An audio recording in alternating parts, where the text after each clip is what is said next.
Debretsion Gabramikael issued a statement regarding the horrific killing of innocent Tigrayans in Matakkal, western Ethiopia, and expressed his condolences to the loved ones of victims and people of Tigray. The president expressed the commitment of his government to identifying each victim of the atrocity and shared the government's findings thus far. According to the president, there were 9 victims of atrocities in Matakkal. The president said the victims were held in one of the many mass detention camps in the region before they were sent by the court and brutally murdered by those forces. እቲ ጉዳይ ኣብ ቤንሻንጉል ዞባ መተከል ዝበሃል The incident took place in Benshangul Gumuz, in the district of Matakkal. The victims were Tigrayans that were imprisoned in Gilgal Beles camp before they were found innocent and released by a court. They had all necessary paperwork with them when they boarded the vehicle that was to take them home. These Tigrayans were not the only ones in the vehicle. There were many others with them, but Ethiopian forces stopped the vehicle, separated the 8 Tigrayans from the rest of the passengers, shot them in the front of a crowd, and set them on fire. The president said the 9 victims was found later and burned alive, saying he had no words to express the cruelty of atrocities committed on victims. ካብቶም ተሳፈርቲ ፈልዮም መጀመሪያ 8 ተጋሩ አውሪዶም So, in this incident, 9 Tigrayans were separated and killed. 8 of them were shot and killed first, while the 9th was burnt alive. This is a horrific atrocity. I have no words to express the gravity of the violation of human dignity. The president said the atrocities were just one of the many take place in recent days, with 19 Tigrayans extrajudicial murder just a day before the atrocities seen in the video. The president said the government was able to confirm the deaths of at least 30 Tigrayan civilians in the area and said the government would play its part to ensure accountability for the crimes. Oromo Liberation Front, Gambela Liberation Front, Afar Federalist Forces and Ago Democratic Movement issued a statement condemning Amhara regional forces and Ethiopian government for atrocities committed against Tigrayans in Benishangul Gumuz earlier this month. The parties called the atrocities horrific and said Ethiopian authorities must be held accountable for their actions. Sara Kellali. The Oromo Liberation Front, Gambela Liberation Front, Afar Federalist Forces and Ago Democratic Movement issued a statement condemning Amhara regional forces and the Ethiopian government. After a video showing regional forces from Amhara, southern nations and nationalities and Ethiopian National Defense Force burning a man alive surfaced on social media last week. The incident took place in Matakkal, Benshangul Gumuz, and according to the Union of Tigrayans in North America, the incident took place on the 2nd of March 2022 and targeted 13 innocent Tigrayans arbitrarily detained by regional forces but recently released.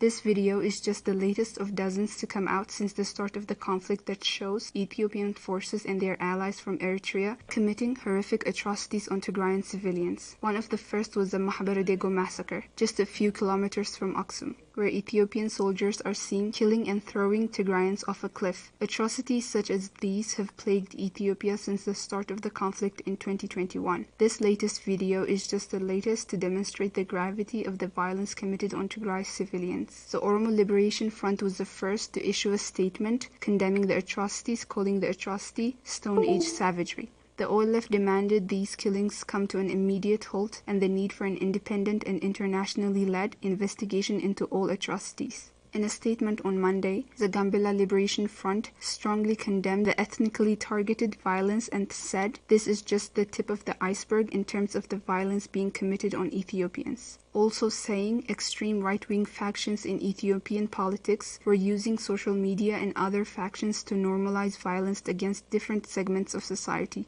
Ago Democratic Movement also issued a statement on Monday saying trends in hate speech promoted by right-wing Amhara forces have led to the normalization of violence in Ethiopia and said this must come to an immediate end.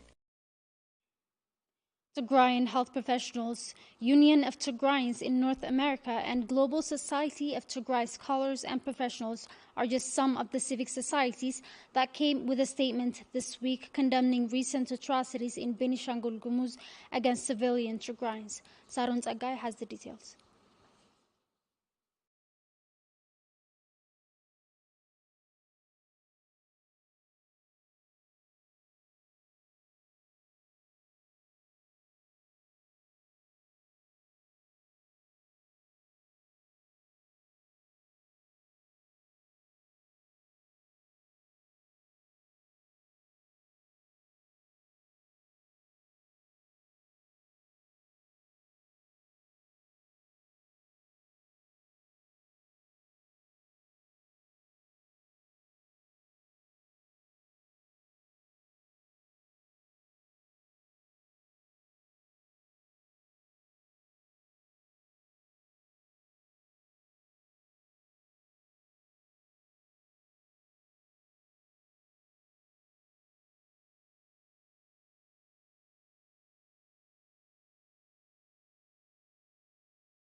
Tigray Health Professionals Association issued a statement on Tuesday condemning the extrajudicial killing of innocent Tigrayan civilians in Benshangul Gumuz. The statement called the murder barbaric and expressed condolences to the families and loved ones of the victims. The statement also condemned Ethiopian Human Rights Commission, who it said was working to add fuel to the fire by justifying and normalizing violence against innocent Tigrayans targeted merely for their identity. Another statement from the Union of Tigrayans in North America, issued on Sunday, says that an investigation by its team was able to uncover that the atrocities were committed on March 2, 2022, and targeted 13 Tigrayans arbitrarily detained by Ethiopian forces and recently released. The union called the atrocities inhumane and called on the international community to take decisive action to end the genocide taking place in Tigray. Global Society of Tigray Scholars and Professionals also issued a statement on Saturday condemning the killing of innocent Tigrayans in Benshangul Gumuz, Ethiopia, by armed men in military uniforms. GSTS accused the Ethiopian government of an institutionalized large-scale ethnic profiling campaign with the clear intent of eliminating Tigrayans, accompanied by highly inflammatory rhetoric from officials, including the Prime Minister, using words like cancer,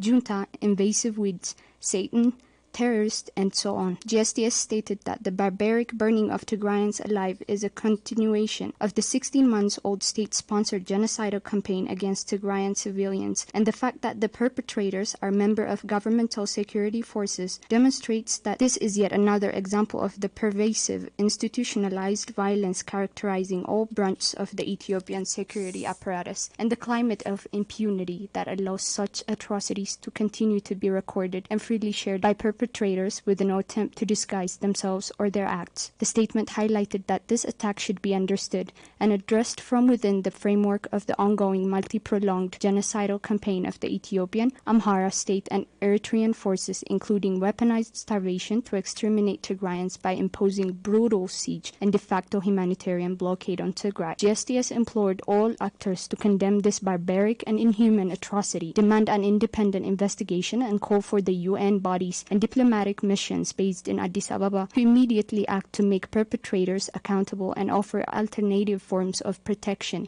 including temporary refuge within their premises to Tigrayans seeking protection from threats to their lives. The statements were issued days after a video surfacing on social media showed Ethiopian National Defense Forces and regional forces from Amhara and southern nation and nationalities burning the bodies of innocent civilians, including a man that was still alive. Hate speech is known to be a key feature of genocide, playing an instrumental role in justifying and normalizing the killing and suffering of a particular group considered a minority or an otherwise expendable member of society. A horrific video recently surfaced on social media shows Ethiopian security forces burning the bodies of several civilians extrajudicially killed and one civilian being burned alive. Our reporter Winta Kidane asks what level of dehumanizing rhetoric resulted to this degree of detachment to suffering and violence against Tigrayans. A recently surfaced video on social media showing forces from the Amhara region and southern nations and nationalities burning a man alive has sparked outrage.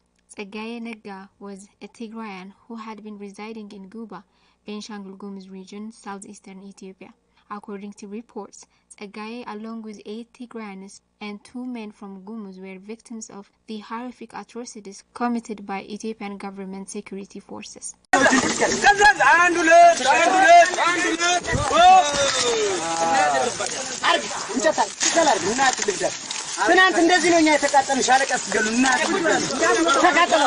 Many have taken to social media to express outrage at the conduct of these forces. Many were shocked by the impunity, while many others asked how exactly Ethiopians had reached this point. What exactly led to the normalization of this level of violence? Dehumanization of specific group, according to Gregory Stanton, is one of the 8 stages of genocide. According to Stanton, president of Genocide Watch, the denial of the humanity of specific group allows the perpetrators of the violence, which in most cases is the state, to kill with impunity. The universal human abhorrence of murder is overcome by treating the victims as less than human.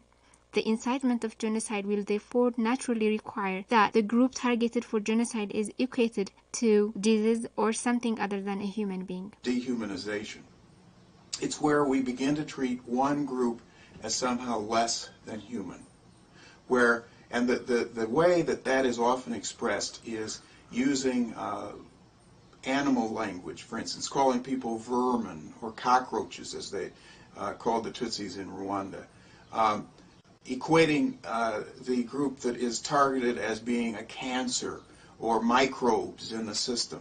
When you hear that kind of language, you know you have a very serious dehumanization problem in that society. For well over than 3 years now, Ethiopian government officials and state-owned media have normalized rhetoric that justifies and promotes violence against Tigrayans. Tigrayans have been referred to as weed, cancer, and other derogatory terms by military officials, other higher authorities, and even the Prime Minister. Daniel Kibret is a close advisor and confidant of the Prime Minister. Following Ethiopian forces' defeat by Tigray forces in late June, he would come out to call for the complete annihilation of Tigrayans.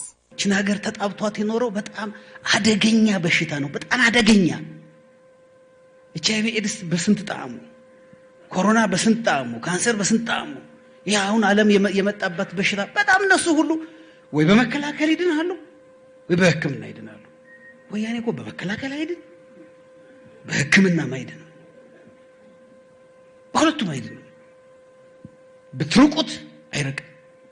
ይሄን በማጥፋት ብቻ ነው ወያኔነት የሚባለውን በሽታ ከዚህ በፊት እንዳልኩት ከሶስቱ ነገሮች ስናጠፋው ብቻ ነው። አንድ በአካል እንዳይኖር እንደ መዋቅር እንደ ተቋም ስልጠና የሚሰጥ ድርጅት የሚያቋቁም መዋቅር የሚዘረጋ ሰዎች የሚያሰባስብ እንደ ተቋም መሆን የለበትም። ሁለት እንዳስተሳሰብ ወያኔነት የሚባል አስተሳሰብ መኖር የለበትም። እንዳስተሳሰብ ራሱ ሰዎች ወያኔ ሲሉ በስማ መባል አለበት። Higher government officials took part in the normalization of violence and othering of Tigrayans. Kadir Johar, mayor of Dredwa city, says even the devil looks down on Tigrayans. አስሐቡል ፊል ይላሉ። አስሐቡል ፊል ማለት የአብርሃም ልጆች ናቸው። የአብርሃም ልጆች ሌላ ቦታ አይደለም፣ አንዱ ትግራይ ናቸው። ከሰው ዘር ያልተፈጠሩ እንደውም ዳቢሎስ ከነሱ ይሻላል ብዬ ተስፋ አደርጋለሁ። ዳቢሎስ እኮ እንደነሱ አይነት ተንኮል የለውም።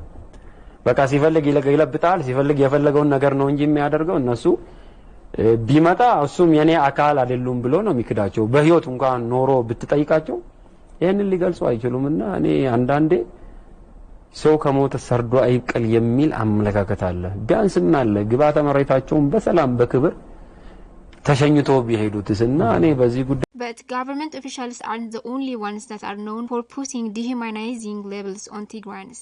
Warku Aitana, a businessman from the Amhara region, suggests combatants roast and eat Tigrayans. ጀግና እንደነዚህ አይነት እርኩሶች እነዚህን ገለመሞት አይደል እንደ ፍየል በልተ መሞት ራሱ በጣም ትልቅ ነው። እነዚህ ሰዎች ከጀሃነም ያመለጡ ሰይጣኖች ስለሆኑ በመድር ላይ ሰው መስሎ መኖር የለባቸውም። ሰው ሆኖ እንዲኖሩም ልንፈቅድላቸው አይገባም። ወደ ጀሃነም ልንመልሳቸው ይገባል። State media, Amhara mass media, has been known to inflame hate speech against Tigrayans. In this particular broadcast, a university lecturer says Tigrayans will have to build monuments apologizing for their misdeeds before other Ethiopians can consider to live with them. ካሁን በኋላ ይሄንን ከትግራይ ጋር መቀጠል ካለብን ትግራይ በሚባል ክልል ጋር ባንድ የመንግስት አስተዳደር ውስጥ ህዝብ ሆነን ለመቀጠል ካለብን ራሱ የትግራይ ክልል ይሄንን በደል ፈጸም ያለው ብሎ በየቦታው ሐውልት ሰርቶ ትውልድን እያስተማርኩ ቀጥላለሁ ብሎ በየዘመኑ ይቅርታ እየጠየቀ ያን ሪኮግናይዝ እያደረገ የሚሄድ ትውልድ ሆኖ ከመጣ Dr. Zagaye Brahana, conflict and human rights expert, says the dehumanization of Tigrayans was a prerequisite for normalizing mass-scale violence against Tigrayans everywhere.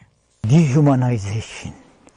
So the perpetrators try to make the victims that they are evils. So they are no more humans, you know. They are no more human. You strip their human rights. Their human rights. All the rights and privileges given in the Constitution imagine the Tagaru, they were they played a big role in the establishment of the constitution, in the coming of the constitution, and in the enshrining of the different rights, you find there. And unfortunately, they were stripped off of all these rights, So dehumanization, So the purpose of dehumanization is from you demote it from being a subject, a citizen, into an object. So if he is not human, then he cannot have a say. That's what they did. Using sexual violence and hunger as a weapon of war have been defining features of the ongoing conflict in Tigray. The deliberate destruction of civilian property followed by the 8-month-long siege has devastated communities in Tigray. Our reporters spoke with Abel in the town of Adigrat, who says life has become unimaginably difficult due to the ongoing siege. Fanuel Emiru reports. For 8 months, the Ethiopian government has maintained an all-encompassing siege on Tigray, blocking all basic services in addition to much-needed aid and basic medical supplies. This has put millions in crisis, with over 6.5 million people said to be in urgent need of humanitarian assistance. Children and mothers have been one of the most highly affected, with over 48% of children in Tigray said to be stunted, 3 out of 10 children starving, and 7 out of 10 lactating mothers and pregnant women said to be malnourished. Abel Kiros is just 12 years old. He is one of the 4 civilians in his household. Him and his family were displaced from Qarsober in eastern Tigray, just 130 kilometers from Magala, where Eritrean forces have been reported to commit unspeakable atrocities on innocent civilians. A short glance at Abel is perhaps the easiest way to realize the horrifying impacts of the siege on Tigray. For some time now, Abel has been suffering from a skin disease that is caused due to hunger. It's itchy everywhere. I can't sleep at night because my entire body hurts. I want to get treatment as soon as possible and return to my education. The humanitarian blockade on Tigray has meant that 2.2 million IDPs, many of whom are children, will have to go without food and other medical supplies. We are so hungry. My mother has no money, so she can't help me get treatment. We eat just once a day, lunch or dinner. There are also days when we don't eat at all. My mother has 4 children she has to care for, but we don't have any money. Abel says him and his family are desperate for peace and some semblance of normalcy. We don't have food to eat. We can't pursue our education because there is no peace. We can't get treatment for our illnesses because Abi and Isaias are blocking medication from reaching us. We beg the international community to help us at least get food. Researchers of Ghent University say they estimate well over 150,000 people may have died due to starvation, while millions more will stand to perish if the blockade on the region doesn't come to an immediate end. Jane Judson, the president of the National Press Club, and Gil Klein, the president of the National Press Club Journalism Institution, issued a statement on Monday condemning the continued detention of Ethiopian journalists reporting on the ongoing conflict and asked for their immediate release. The leaders called on the Ethiopian authorities to immediately release journalists Amir Aman Kiaro, who has been reporting for Associated Press, Thomas Ngida, and Tamarat Nagara, who have been unjustly detained and held without charge. According to the leaders, Amir Aman Kiaro, who had reported to the ongoing conflict for the Associated Press, has been imprisoned for more than 100 days on allegations he violated the country's state of emergency for interviewing the leaders of the Oromo Liberation Army. The leaders also said that the foundations of a democracy, such as Ethiopia's, rest on a free and independent media where journalists are not persecuted for doing their jobs. Ethiopia is the second highest jailer of journalists in sub-Saharan Africa, according to CPJ, making it one of the most dangerous countries in the world for journalists and media workers. In 2021 alone, Ethiopia had arrested over 40 journalists, while 2 were killed, including Tigray Television's Dawit Kabeda, who was shot and killed by Ethiopian soldiers in Magala on January of 2021.